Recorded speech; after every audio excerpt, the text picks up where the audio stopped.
people demonstrated the greatest preference, this is the point, for mediated channels when information involved the channel selector's self-presentation and was negatively valenced. Drop pin. Basically, and again, you tend to want people to like you, and that makes you happy. And depending on the situation, you will choose particular mediums to make that happen. So if you perceive that something might face-to-face cause somebody to not like you, and that's not going to make you happy, you might relay that information through CMC rather than face-to-face. If it's something that's going to bolster your self-concept and self-esteem, you might decide to relay that information face-to-face instead of CMC.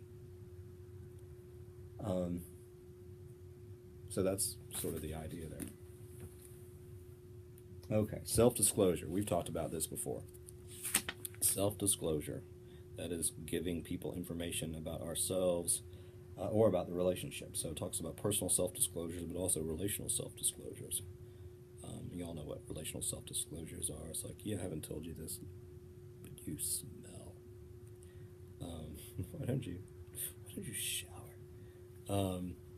But in any case, if you shower, I will shower you with candy on this Valentine's thing, holiday, whatever it is, this conspiracy by Hallmark and Hershey's.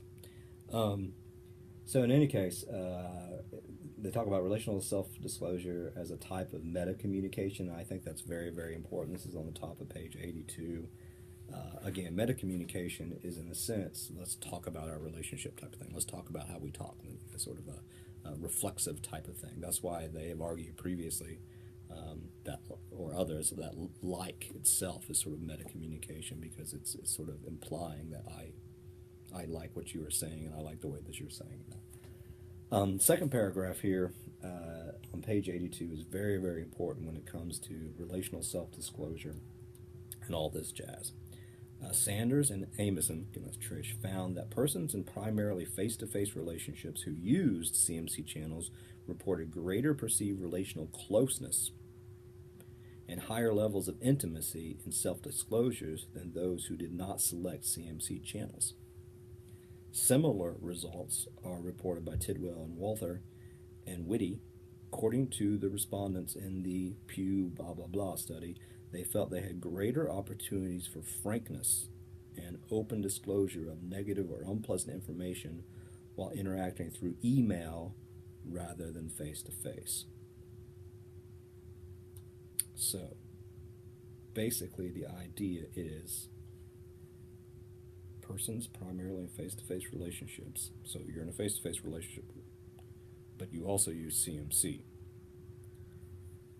So if you use CMC along with face-to-face, you will have a greater sense of intimacy. So let's say you have a boyfriend, girlfriend, husband, wife, mother, father, whatever. You might feel closer to that person or more intimate with that person if you have that face-to-face relationship. But in addition to that, you also have a CMC relationship. And that oftentimes you will convey stuff through email or text that you would have problems interacting with or communicating about if it was only face-to-face. But then that disclosure, CMC, allows you oftentimes to have deeper conversations face-to-face. Does that make sense? Because, oftentimes if it's just face-to-face, you're not going to, because of the nature of ambiguity and all that type of stuff and the negative valence versus the positive valence, if it's only face-to-face, you might avoid that conflict, that every relationship needs conflict in order to grow. But if you have the CMC along with that, you can offer the negative valence situations where perhaps you would never do that in face-to-face relationships. That's pretty much it. Okay, so, and they also talk about information seeking and reciprocity. I don't really talk too much about all this, but basically, yeah, through CMC, even though they don't talk about CMC, but generally, we tend to seek information from others, and others seek information from us. This all has to do with issues of levels of intimacy.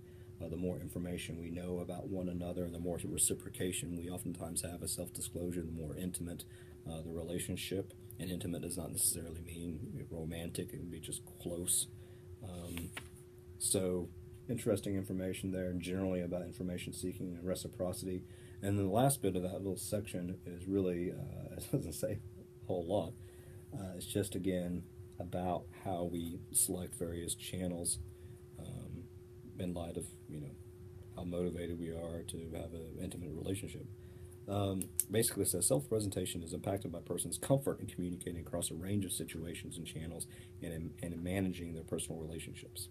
This perceived communication competence, which is, I guess, it's competence, also may impact self-presentation strategies in sustaining their face-to-face relationships and their choice of using CMC channels. So, yeah, that basically says nothing. So we move to communication competence, which what they offer is basically basic information about what it is. And a lot of folks have studied this idea of communication competence, and there are several different aspects to this. A lot of this stuff is from Pittsburgh, the Pittsburgh Steelers, and McCroskey, Jumbo McCroskey. He's not alive anymore. He's also the one that did the communication apprehension stuff. I met him a while back. He came to LSU to give a lecture. He was not a very nice person. Well, no, he was fine. He was just, an arrogant professor. Okay. So, first, competent communicators are clear, making their intentions known. Though people don't always do that. This is what I want. Okay. The second thing is communication competent communicators are satisfied with whatever encounter that they have. Okay, yeah. It's like, okay, when I go to the delicious Terrace Cafe, I want to be clear about what I want. I want a spinach wrap, and I want turkey, and I want spring mix and spinach and onions and cucumbers and banana peppers, and then some olive oil, some black pepper. Sometimes if I'm feeling naughty, I get some honey mustard. So I want to be clear, and then if I get all that type of stuff, I am satisfied with that encounter. But I also want to be efficient about all this stuff. Efficiency is described as the extent to which skills are selected among those that are most useful in achieving desired outcomes. I very often use my voice to tell Rainey what I want. But there are other ways that I could do that. I guess you can call ahead for some of that stuff, can't you? Maybe would that be more efficient? I don't know. Also, we want to be effective. That is, speakers also must be effective in accomplishing their desired goals. Was I effective? Yeah, I got what I wanted. And then the fifth, he targets the need to adapt messages to the dictates of the situation. So I might change the way I order stuff depending on if Will's, making my sandwich, or Rainey or somebody else. Maybe I need to change that, or maybe I communicate differently up in the Terrace Cafe than I would if I'm down in the big old dining hall, offerings.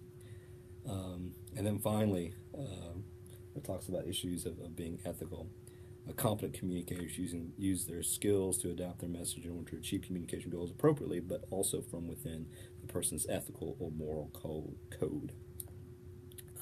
Whatever that moral code might be, is not focused so much on positive outcomes of the interaction, but what good communication is. And so I'm going to ethically communicate clearly to folks so they will not screw up my order. And then I will get enraged if I don't get, people going through the drive-thru and stuff like that. People get mad if you screw something up. I mean, there's a lot of things to get angry about, but maybe you didn't put pickles on it. It's not one of them. I don't know.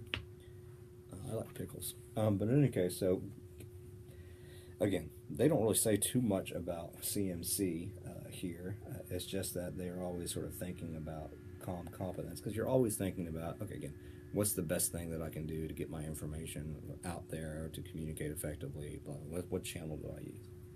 And so all of this stuff, should I use CMC here? Should I use face-to-face here? And how is all my choices, or both, and how is all that stuff going to impact my self-concept, how I present myself, my self-esteem, all that type of stuff, my relationships. So that's generally why they're talking about that stuff. Then they move to communication apprehension, and I do have I think I already mentioned this, didn't I? I don't know, the PRCA, CA, another abbreviation for you. I do have the survey as a link on KC if you want to take a look at it, and survey yourself to see if you have high CA or low CA. So basically, most of the research, and this is important, is that it has been on face-to-face communication apprehension. And so one of the things that they are talking about here is that CMC might be less threatening to folks who have high face-to-face communication apprehension, which makes sense, right? I'm very, very shy. I don't want to talk to somebody, but I feel easier emailing that person or doing something or interacting through Facebook or Twitter or Snapchat or something like that. So there are these ideas of situational versus trait-based communication apprehension. Situational just basically means I'm nervous here, but I'm not so much nervous here. I get nervous giving a speech in front of people. I don't get nervous when I am talking to somebody over a delightful Big Mac at McDonald's. Trait-based is more personality stuff, that there's something about you, your makeup, that, not makeup, but how you are made, that you're sort of innately, biologically sort of apprehensive when it comes to communication. And there is that fancy term there, communibiology, which is an area where people are looking at how biologically we are prone to behave in certain ways, which I think is really, really interesting. But all this stuff about communication apprehension is relevant to our discussion here, finally, when they get to the middle of page 86, because it impacts, again, how we choose to communicate, whether it's face-to-face or CMC or a little bit of both. This is what they say. According to the communibiological paradigm, the cause of high communication apprehensions rests in the limbic system of the brain controlling emotion. One part of the limbic system is behavioral inhibition system, the BIS, which responds to negative stimuli. The outcome of the activation of BIS. That's different from irritable bowel syndrome, IBS. Whatever. Maybe BIS gives you IBS. Whatever. The outcome of the activation of the BIS is anxiety. Difference in the sensitivity of the BIS account for the variance in the amount of communication, blah, blah, blah.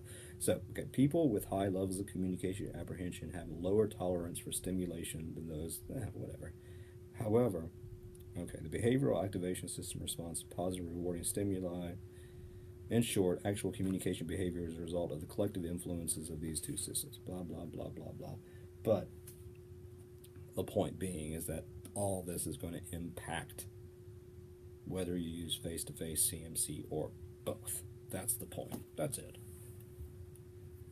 Self-disclosure, they have a little section on self-disclosure and CA. So, I mean, this is not rocket, well, it is sort of rocket science. It is science, but, so basically, if you have high communication apprehension, That is, you don't tend to disclose